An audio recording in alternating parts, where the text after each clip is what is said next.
Hi welcome division लोग। आज हम अपना टॉपिक देखने वाले हैं मेंबर ऑफ पार्लियामेंट, सांसद जिसको हम बोलते हैं। तो सांसद के बारे में देखेंगे। सांसद जो सदस्य होते हैं या तो लोकसभा के सदस्य होते हैं या फिर वो राज्यसभा के सदस्य होते हैं। ठीक है? वीडियो को लाइक कीजिए, चैनल को सब्सक्राइब कीजिए। स्टार्ट करते हैं सांसद। तो सांसद बनने के लिए जो सांसद होगा वो मेंबर होगा पार्लियामेंट का। पार्लियामेंट का मतलब या तो ये वो लोकसभा का मेंबर होगा या राज्यसभा का मेंबर। ठीक है? तो दो हमारे हाउस होते हैं जो हम ऑलरेडी पार्लियामेंट या लोकसभा राज्यसभा में डिस्कस कर चुके हैं। तो यहाँ पर जो मेंबर ऑफ पार्लियामेंट बनने के लिए क्या क्वालिफ़िकेशन ज़रूरी होते हैं, उसको हम देखेंगे। सबसे पहली क्वालिफ़िकेशन होती है, यहाँ पर डिस्कस की गई है qualification of member of parliament.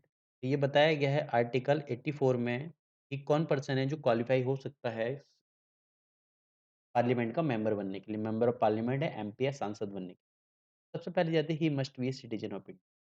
वो भारत का नागरिक होना चाहिए। नागरिक किसी भी कैटेगरी का हो सकता है, चाहे उसने नेचुरलाइज़ेशन, बाय बर्थ किसी भी टाइप से उसने अपनी सिटीज़नशिप ली हो। बहरहाल वो 22 जो भारत का सिटीज़न होना चाहिए। अगली चीज़ हमारी आती है, he must make and subscribe to oath and affirmation before person authorised by election commission for this purpose. ठीक है? लोकसभा का उसे मेंबर बनने के लिए, एलिजिबल होने के लिए वो सबसे पहले एक ऐसे पर्सन जिसको इलेक्शन कमीशन ने, ठीक है, ऑथराइज़ किया है एक पर्सन को, फिर उसके सामने उसको ओथ लेनी पड़ेगी उस पर्सन को, ठीक है, एलिजिबल के लिए। ठीक है? ओथ क्या होगी? वो ओथ लेगा to bear true faith and allegiance to constitution of India, मतलब वो भारत के संविधान में विश्वास रखता है। To uphold the sovereignty and integrity of India, वो भारत की सॉवरेनिटी और इंटीग्रिटी को बनाए रखेगा। ये शपथ लेनी पड़ती है और शपथ लेने के बाद में क्या है, वो एलिजिबल हो जाता है। अगली चीज़ हमारी होती है, must be not less than 30। अगर राज्यसभा का उसे मेंबर बनना है, ठीक है? तो उसकी एज 30 साल से ज़्यादा होनी चाहिए, ठीक है? 30 साल से कम नहीं होनी चाहिए उसकी एज।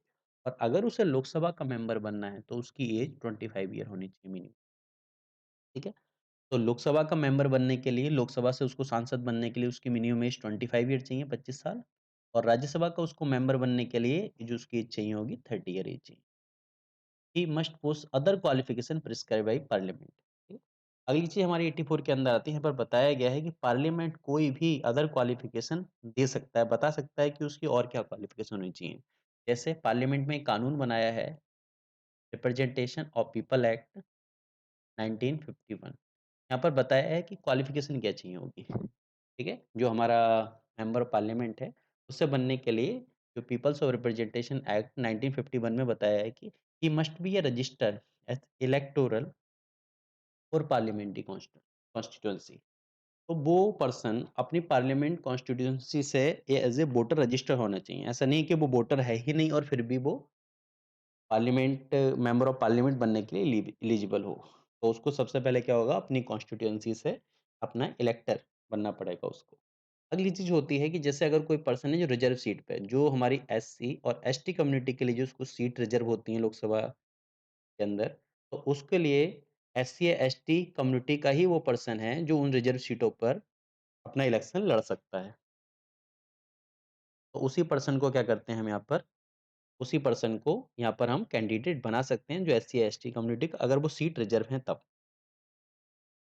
तो ये थी हमारी मेंबर ऑफ पार्लियामेंट बनने के लिए कुछ क्वालिफिकेशन थे according to article 84 and people's representation act के थ्रू। अब हम आगे देखते हैं, नेक्स्ट हमारा आता है कि अगर वो एक बार एमपी बन गया, पार्लियामेंट बन गया, मेंबर ऑफ पार्लियामेंट बन गया, अब वो ओथ क्या लेगा, मतलब वो शपथ क्या लेता है, उसको हम देखते हैं। ठीक है? तो वो अपने पद की जो शपथ लेता है, तो उसको शपथ को देखेंगे। तो किसी भी हाउस में एंटर करने से पहले, उसको शपथ लेनी होगी। और शपथ का जो प्रोसीजर दे रखा है वो बताया गया है आर्टिकल 99 के अंदर। आर्टिकल 99 में बताया गया है कि शपथ किस हिसाब से ली जाएगी। और जो मेंबर ऑफ पार्लियामेंट की जो शपथ है, वो शपथ ली जाती है अकॉर्डिंग टू थर्ड शेड्यूल।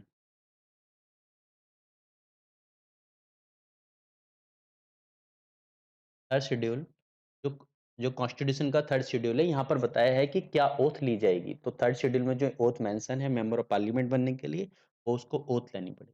ठीक है?